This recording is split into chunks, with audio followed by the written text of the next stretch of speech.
So ನಮ್ಮ ಮಸಾಲ ಮನೆ ವಾಂಗಿಬಾತ್ನ ಮಾಡೋದು ಹೇಗೆ ಅಂತ ನೋಡೋಣ. ನಾನು ಸ್ಟವ್ ಆನ್ ಮಾಡ್ಕೊಂಡಿದ್ದೀನಿ. ಒಂದು ಸ್ವಲ್ಪ ಎಣ್ಣೆ ಹಾಕೋಣ. ಇದಕ್ಕೆ ನಾವು ಸಾಸಿವೆನ ಹಾಕೊಳ್ಳೋಣ. ಇದಕ್ಕೆ ನಾವು ಉದ್ದಿನಬೇಳೆ ಕಡಲೆಬೇಳೆನ ಹಾಕೊಳ್ಳೋಣ. ನನಗೆ ಉದ್ದಿನಬೇಳೆ ಕಡಲೆಬೇಳೆ ಸ್ವಲ್ಪ ಜಾಸ್ತಿ ಇದ್ರೆ ಇಷ್ಟ. ಅದಕ್ಕೆ ನಾವು ಕರ್ಬೇವಿನ ಸೊಪ್ಪನ್ನ ಹಾಕೊಳ್ಳೋಣ. ಅದಕ್ಕೆ ಇವಾಗ ನಾವು ಆಲೂಗೆಡ್ಡೆನ ಹಾಕೊಂಡಿದ್ದೀನಿ. ನಾನು ಹಿಂಗೆ ಫ್ರೆಂಚ್ ಫ್ರೈಸ್ ಕಟ್ ಮಾಡ್ಕೋತಾರಲ್ಲ ಆ ಥರ ಉದ್ದುದ್ದು ಕಟ್ ಮಾಡ್ಕೊಂಡಿದ್ದೀನಿ ನಾನು. ಒಂಚೂರು ಅರಿಶಿನ ಹಾಕೋಬೇಕಾಗತ್ತೆ. ಒಂದು ಅರ್ಧ ಚಮಚದಷ್ಟು ಚೆನ್ನಾಗಿ ಫ್ರೈ ಮಾಡ್ಕೊಳ್ಳೋಣ. ಇದನ್ನ ಗೆಡ್ಡೆ ಹಾಕೊಳ್ಳೋದು it's completely your optional. But ನಮ್ಮ ಮನೆಯಲ್ಲಿ ನಾವು ಮಾಡೋ ವಾಂಗಿಬಾತ್ ಸ್ವಲ್ಪ ಫೇಮಸ್ ಆಲೂಗೆಡ್ಡೆ ಹಾಕಿನೇ ಮಾಡೋದ್ರಿಂದ ಸೊ ನಾವು ಆಲೂಗೆಡ್ಡೆ ಹಾಕೊಂಡಿದ್ದೀವಿ. ಕಟ್ ಮಾಡ್ಕೊಂಡಿರೋಂತಹ ಬದನೆಕಾಯಿನ ಹಾಕೊಳ್ಳೋಣ. ಇದು ಕೂಡ ಚೆನ್ನಾಗಿ ಫ್ರೈಯಲ್ಲೇ ಕುಕ್ ಆಗಬೇಕು.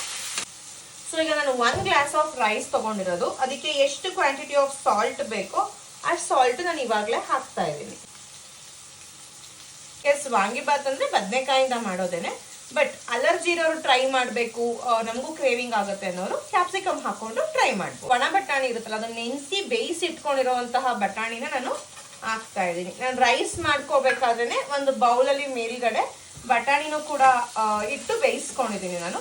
ನೀವು ಈ ಬಟಾಣಿ ಜಾಗದಲ್ಲಿ ಅವರೆಕಾಳು ಬೇಕಾದರೂ ಹಾಕೋಬಹುದು. ಸೊ ಇದು ಚೆನ್ನಾಗಿ ಕುಕ್ ಆಗಿದೆ ಅಂತ ಅಂದಮೇಲೆ ಇದಕ್ಕೆ ನಾವು ಮಸಾಲ ಮನೆ ವಾಂಗಿಬಾತ್ ಪೌಡರ್ನ ಹಾಕಬೇಕಾಗುತ್ತೆ ಇದಕ್ಕೆ. ಸೊ ನಾನು 1 ಗ್ಲಾಸ್ ಆಫ್ ರೈಸ್ ತೊಗೊಂಡಿದ್ದೀನಿ. ಆ್ಯಂಡ್ ಇದಕ್ಕೆ ಬೇಕಾಗಿರೋ ಕ್ವಾಂಟಿಟಿ ಆಫ್ ನಾನೆಲ್ಲ ತೊಗೊಳೋದ್ರಿಂದ ಒಂದು 2 ಸ್ಪೂನ್ಸ್ ನನಗೆ ವಾಂಗಿಬಾತ್ ಪೌಡರ್ ಬೇಕಾಗುತ್ತೆ. ಸೊ ನಾನು ನಮ್ಮ ಮಸಾಲ ಮನೆ ವಾಂಗಿಬಾತ್ ಪೌಡರ್ನ ಹಾಕಿದ್ದೀನಿ. ಆ್ಯಂಡ್ ಅದನ್ನ ಒಂಚೂರು ಇದಕ್ಕೆ ಮಿಕ್ಸ್ ಮಾಡಾದ್ಮೇಲಿಂದ ನಾನಿಲ್ಲಿ 1 ಬಿಗ್ ಸೈಜ್ ಲೆಮನ್ನ ಸ್ಕ್ವೀಸ್ ಮಾಡಿ ಇಟ್ಕೊಂಡಿದ್ದೀನಿ. ಲೆಮನ್ ಜ್ಯೂಸ್ನ ಹಾಕ್ತಾ ಇದ್ದೀನಿ ನಾನು.